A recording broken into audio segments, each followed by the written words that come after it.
నేను చాలా క్లుప్తంగా వాక్యోపదేశం చేయడానికి నిలబడ్డాను. త్వరగా 7 మెట్ల ధ్యానములోకి వెళ్ళిపోదాం. మీ అందరికీ చెప్పేది ఏంటంటే, సినిమాకి వెళ్ళొచ్చిన వారు స్టోరీ చెబుతారు, ఓ సీరియల్ చూచిన వాళ్ళు సీరియల్ చెప్పేస్తారు.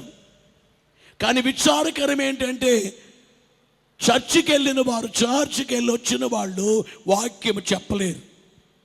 మందిరానికి వెళ్ళారు, ఈరోజు ఏ వాక్యం చెప్పారంటే చర్చికి వెళ్ళి మొబైల్ చూసుకుంటారు, మొబైల్లో చాటింగ్ చేస్తారు. ఎంత విడ్డూరమో, ఎంత ప్రమాదమో. మొబైల్లో చాటింగ్ చేస్తూ, మెసేజ్లు చూస్తూ, లేక ఏదేదో గీస్తూ, పేపర్ మీద రాస్తూ, అంటే ఏదో బొమ్మలు వేస్తూ, ఏదో రీతిగా వాక్యం వింటూ మానేస్తారు. 10 మంది అబ్బాయిలు కూర్చున్నారట, అందులో ఒకడు అన్నాడట, 10th క్లాస్ అందరూ, ఒరే నేను ఏమైనా కానీ కష్టపడి ఈ సంవత్సరం 10th క్లాస్ ఎగ్జామ్స్ కష్టపడి నేను ఫెయిల్ అవ్వాలరా అన్నాడట ఒకడు. 9 మంది కలిసి అని కొట్టేశారట. రే, కష్టపడి పాస్ అవ్వాలనాలా, ఫెయిల్ అవ్వాలనాలరా, ఏమిరా నువ్వు? కష్టపడి ఫెయిల్ అవ్వడం. అలాగే కొంతమంది కష్టపడి మందిరానికి వస్తారు, దూరాల నుంచి వస్తారు, వచ్చిన తర్వాత ఏం చెబుతున్నారో సరిగ్గా వినరు. దేవరాజ్య విషయములు దీనమతిని, దేవరాజ్య విషయములు దీనమతిని వరుసగా నేర్చుకొనువారు వాటి వశము, వరుసగా నేర్చుకొనువారు వాటి వశము. దానముల్ వారి వశమవును కానగల్గు, సుఖము భువి మీద శ్రమలందు శుభము శుభము, సుఖము భువి మీద శ్రమలందు శుభము శుభము. ప్రభునందు ప్రియులారా, యేసు ప్రభువారు జన్మించిన కార్యాన్ని బట్టి క్రిస్మస్ అనబడే పండుగ చేస్తున్నాం. ఆయన జన్మాన్ని తలంచుకొని చేసే పండుగ క్రిస్మస్. రెండవది, ఆయన యెరూషలేమునకు బేత్పగే, బేతనియా గ్రామముల నుండి బయలుదేరి గార్దాబాసీనుడై వెళ్ళిన కార్యాన్ని బట్టి మట్టలాది వారము చేస్తున్నాం. యేసు ప్రభు కల్వరి కొండ మీద సిలువ వేయబడి చనిపోవటాన్ని బట్టి మన యొక్క పాప భారం, వ్యాధి భారం, శిక్ష భారం వహించడాన్ని బట్టి మనమందరము కూడా శుభ శుక్రవారము చేస్తున్నాం. యేసు ప్రభు సమాధిలో నుండి 3వ నాడు తిరిగి లేచారు.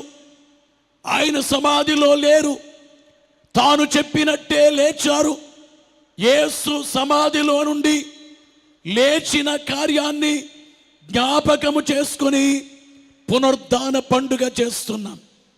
యేసు ప్రభువారు పునరుద్ధానమైన తరువాత 40 రోజులకు ఒలీవల కొండపై శిష్యులు 11 మంది ఉండగా పరలోకమునకు ఆరోహణమయ్యారు పరలోకానికి.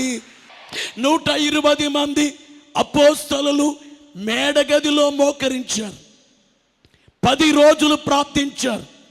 నిజంగా ఈవేళ మనము చేస్తాం ప్రార్థన, కానీ ఆ ప్రార్థన గమనించాం.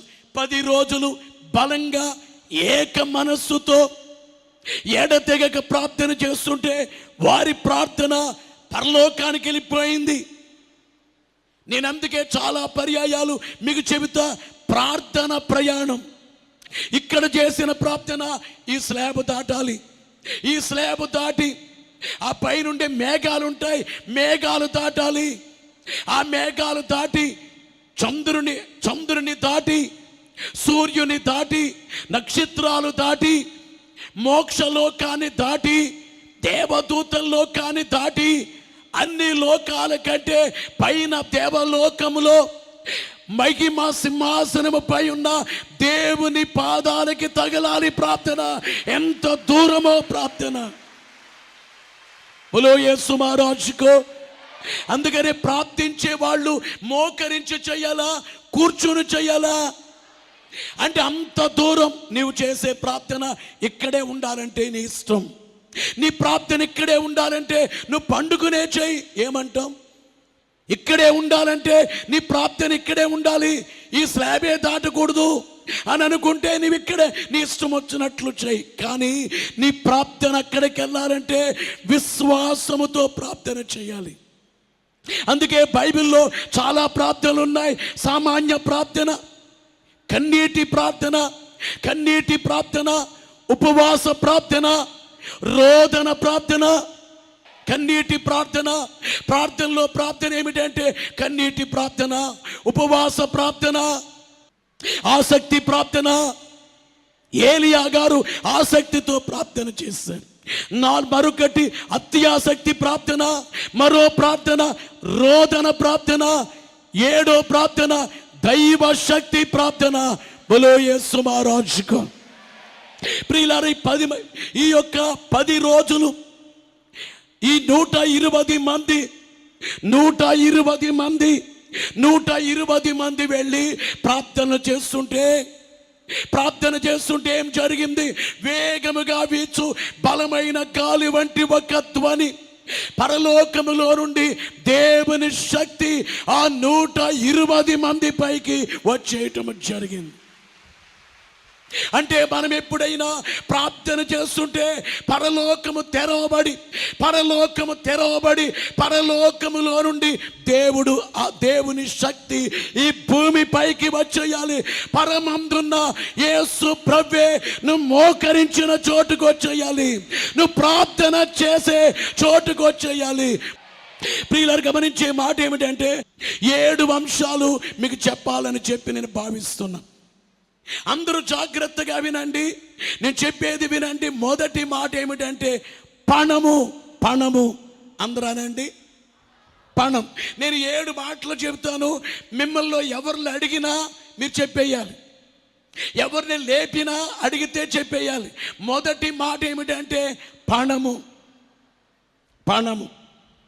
మీ పణం అనే మాట మీ ఇంట్లో వాడారా, వాడలేదా? వాడారు. మీరు వాడారు. మీ పిల్లలతో మీరేం చెప్తారంటే, నీ కుమారునితో ఒరే నా ప్రాణాన్ని పణముగా పెట్టి మిమ్మల్ని చదివిస్తున్నాను రా అనరా? నా ప్రాణాన్ని పణముగా పెట్టానురా, నా ప్రాణాన్ని పణముగా పెట్టి నేను నిన్ను చదివిస్తున్నాను.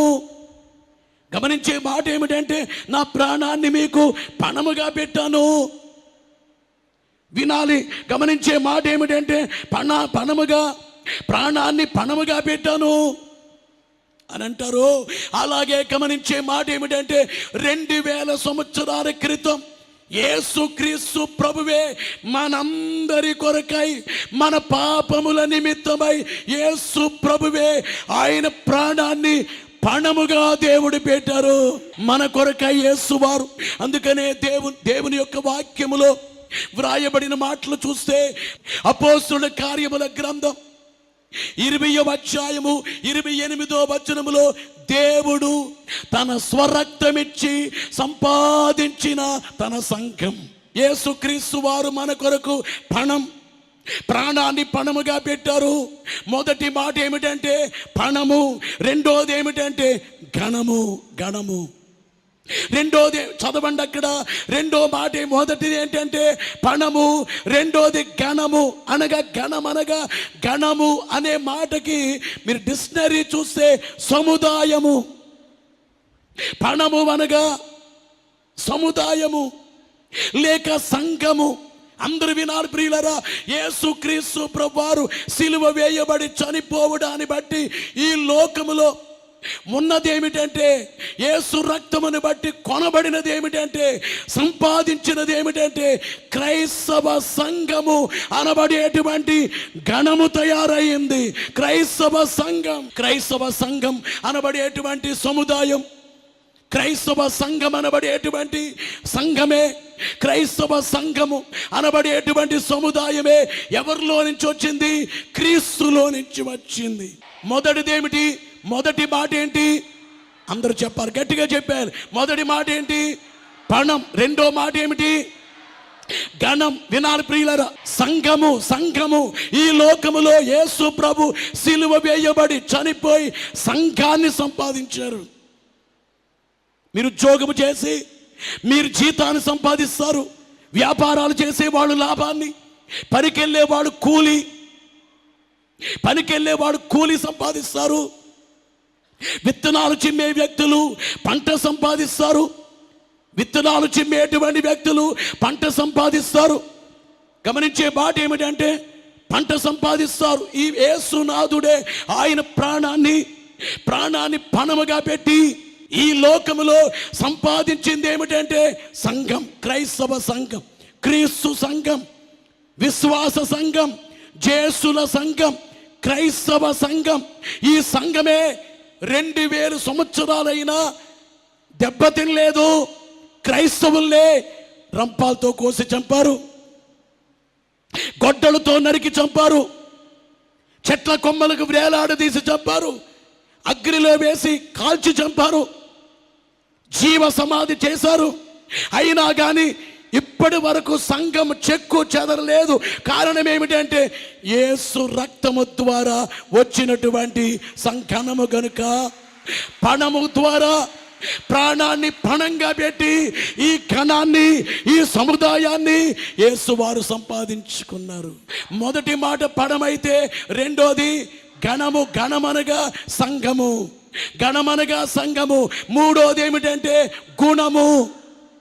ఏంటి చెప్పండి? రెండో దానికి మీరు ఆ వచనాన్నే మొదటిసారి రాసిన దాన్నే రాసుకోవచ్చు. లేదంటే గమనించే మాట ఏమిటంటే రెండో అంశముగా ఆ యొక్క ఎఫెసీ పత్రిక 4:13 వచనములో పరిశుద్ధులు సంపూర్ణులగునట్లు అని వ్రాయబడింది. అక్కడ గమనించే మాట ఏమిటంటే ఈ యొక్క గణము, ఈ గణము యొక్క రీతి చూస్తే సంఘము పేతురు రాసినటువంటి మొదటి పత్రికలో 2వ అధ్యాయము 9వ వచనములో అక్కడ గణమును మనం చూస్తాం. బోలో యేసు మహారాజుకు గణాన్ని గురించి చూస్తాం. అదేమిటంటే అయితే మీరు చీకటిలో నుండి ఆశ్చర్యకరమైన తన వెలుగులోనికి మిమ్మల్ని పిలిచిన వాని గుణాతిశయములను ప్రచురము చేయు నిమిత్తం ఏర్పరచబడిన వంశమును, రాజులైన యాజక సమూహమును, పరిశుద్ధ జనమును, దేవుని సొత్తైన ప్రజలునై ఉన్నారు. మనం ఎవరు సొత్తట? దేవుని సొత్తట. మనం ఎవరమాట? ఏర్పరచబడిన వంశం. ఈ గణానికి పేర్లు ఏమిటంటే, ఈ గణమునకు పేర్లు ఏమిటంటే ఏర్పరచబడిన వంశము. ఈ గణమునకు పేరు ఏమిటంటే రాజులైన యాజక సమూహము. అనగా రాజులట. ఈ గణము, ఈ సముదాయము రాజులు, ఈ సముదాయము యాజకులు, ఈ సముదాయము దేవుని సొత్తు. అనగా పణము ద్వారా వచ్చింది గణమని గుర్తించాలని మీ అందరికీ తెలియచేస్తూ ఉన్నాను. ఇక మూడవదిగా చూస్తే గుణము. అందరు వినాలి ప్రియులారా. మొదటిది ఏమిటంటే పణము, రెండోది గణమైతే మూడోది గుణము. నీ గుణం బాలేదు, నీ గుణాలు బాలేదంటారు. అంటే గుణం అంటే ఏంటి? గుణము అనగా లక్షణం. అలాగే గమనించే మాట ఏమిటంటే మనలో, సంఘములుగా ఉండే మనలో, దేవుని బిడ్డలుగా ఉండేటువంటి మనలో ఏముండాలంటే దేవుని లక్షణములు మనలో కనిపించాలి. దేవుని లక్షణములు. యేసు ప్రభు పరిశుద్ధుడు, మనం ఎవరము? పాపులమా? ఇంతకు ముందు పాపివే, నువ్వు మారితే పరిశుద్ధుడవు. ప్రభు యేసుని బట్టి పరిశుద్ధుడవు నీవు. పరిశుద్ధత లేకపోతే, ఆ గుణము లేకపోతే, మనలో ఎవరిలోనైనా కానీ పరిశుద్ధత లేకపోతే, ఈవేళ చాలా మంది బైబిల్ చదివే వాళ్ళు, విశ్వాసులే, భక్తి కలిగిన వాళ్ళే పరిశుద్ధత కోల్పోతున్నారు. పరిశుద్ధత పోగొట్టుకుంటున్నారు, ఆ గుణాన్ని కోల్పోతున్నారు, యేసు ప్రభు యొక్క లక్షణాలు కోల్పోతున్నారు, పడిపోతున్నారు. కొంతమంది సంపాదించుకోవట్లేదు. యేసు ప్రభునే ప్రపంచమంతా వెంబడించడానికి కారణం ఏంటంటే యేసు లాంటి వారు ఎవరు లేరు. యేసు ప్రభు పరిశుద్ధుడు, ఆయన లాంటి పరిశుద్ధులు ప్రపంచములో ఎవరు. రెండో పత్రిక కొరింథీ 3:18 చూస్తే మనమందరము ముసుగులేని ముఖముతో ప్రభు యొక్క మహిమను అద్దము వలె ప్రతిఫలింప చేయుచు మహిమ నుండి అధిక మహిమను పొందుచు ప్రభువగు ఆత్మ చేత ఆ పోలికగానే వినాలి ప్రియులారా. మనం ఎలా మార్చబడాలట? దేవుని పోలికగా, దేవుని ఆత్మ చేత, దేవుని పోలికగా, దేవుని లక్షణములతో మనందరము కనబడాలి, దేవుని పోలికగా మార్చబడాలి. ఇదే బోలో యేసు మహారాజుకో. దీని పేరే గుణము అనబడే వాస్తవాన్ని గమనించాలి.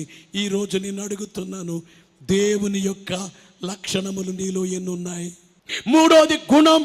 ఆ గుణాలు ఎన్ని ఉన్నాయి? గుణములు నీలో ఎన్ని ఉన్నాయి?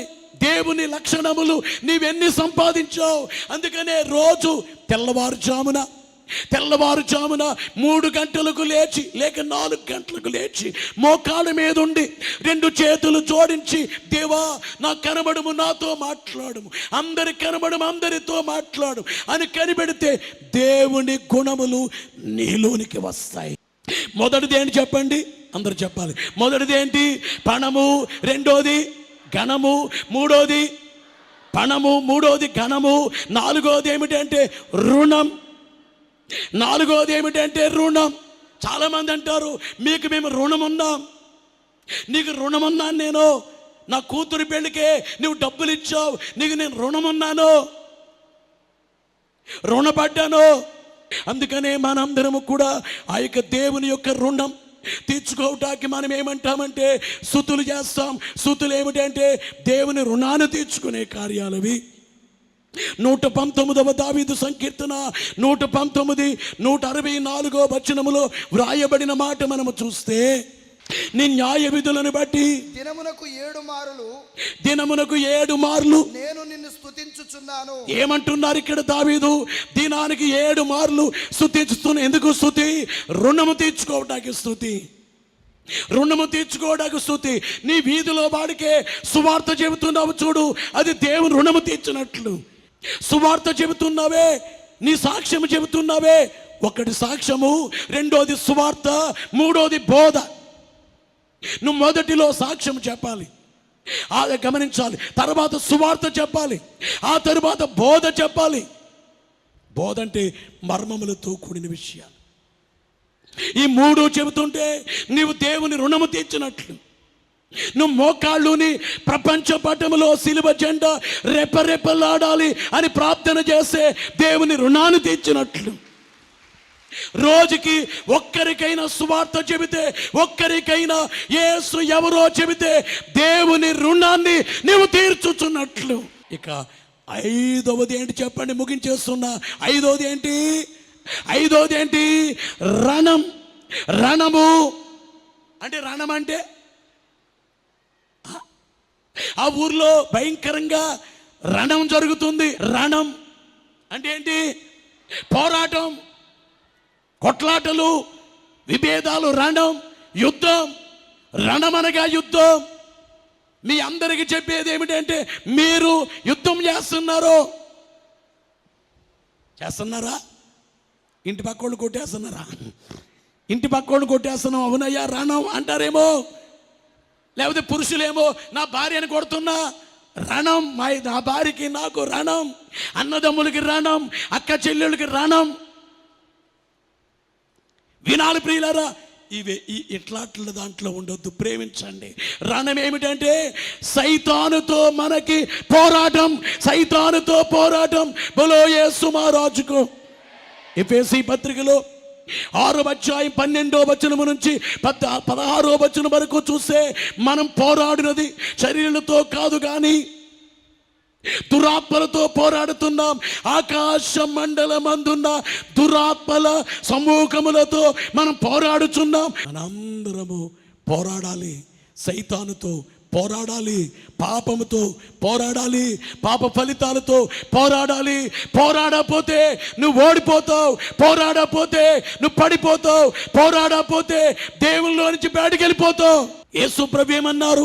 జయించు వానికి సింహాసనం ఇస్తాను, జయించు వానికి జీవ కిరీటం ఇస్తాను, జయించు వానికి జీవవృక్ష ఫలములు ఇస్తాను, జయించు వానికి మరుగయ్యున్న మన్నా ఇస్తాను, జయించు వానికి తెల్లని వస్త్రాలు ఇస్తాను, జయించు వాని పేరు జీవ గ్రంథములోంచి తుడిచిపెట్టను, జయించు వానికి తెల్ల రాతిని ఇస్తాను. దేవునికి మహిమ కలుగును గాక. గనుక ప్రభునందు ప్రియమైనటువంటి విశ్వాసులారా, 5వది ఏమిటంటే రణం. ఇక 6వది ఏమిటంటే హరణము. చూడండి ఒకసారి, 6వది చదవండి ఒకసారి, 6వది చదవండి. హరణము. 6వది ఏమిటంటే హరణము. బులో యేసు మహారాజుకో. దేవునికే మహిమ కలుగును గాక, దేవునికే స్తుతి కలుగును గాక. బులో యేసు మహారాజుకో. హరణం అంటే, హరణం అనగా లాక్కెళ్ళిపోవటం, హరణం అనగా తీసుకెళ్ళిపోవటం, హరణం అనగా గమనించే మాట ఏమిటంటే, హరణము అనబడేటువంటి మాటకు అర్థం ఏమిటంటే, హరణం అనగా కొనిపోవటము, హరణం, కొనిపోవటం. యేసు ప్రభు మరలా వస్తున్నారు. యేసు ప్రభు చెప్పారు, నేనుండు స్థలములో మీరు ఉండులాగున మరలా వచ్చి నా యొద్ద నుండుటకు మిమ్మను తీసుకొని పోవుదును, నా యొద్ద ఉండుటకు మిమ్మను తీసుకొని పోవుదును. అదే ఆ తీసుకొని పోవడమే హరణము. ఇక 7వదిగా చూస్తే గగనము. చెప్పండి, గగనము అనగా ఏంటి? గగనం అంటే ఆకాశం. యేసు ప్రభు ఆర్భాటముతో తెస్సలోనికయ మొదటి పత్రిక 4:16-18 వరకు చూస్తే ఆర్భాటముతో, ప్రధాన దూత శబ్దముతో, దేవుని బూరతో పరలోకము నుండి ప్రభు దిగి వచ్చును. క్రీస్తునందుండి మృతులైన వారు మొదలలేదురు. ఆ మీదట సజీవులపై నిలిచి ఉండి మన వారితో కూడా ఆకాశం ప్రభుని ఎదుర్కొనుటకు ఆకాశ మండలమునకు కొనిపోబడదు. ఆకాశ మండలం. బలో యేసు మహారాజుకు. ఈ ఆకాశ మండలమే గగనము అనే వాస్తవాన్ని గుర్తించాలని మీ అందరికీ తెలియచేస్తున్నాం. ఒకసారి అందరూ చదివేయండి. మొదటిదేంటి? పణం. 2 గణం. 3 గుణం. 4 రుణం. 5 రణం. 6 హరణం. 7 దేవునికే మహిమ కలుగును గాక.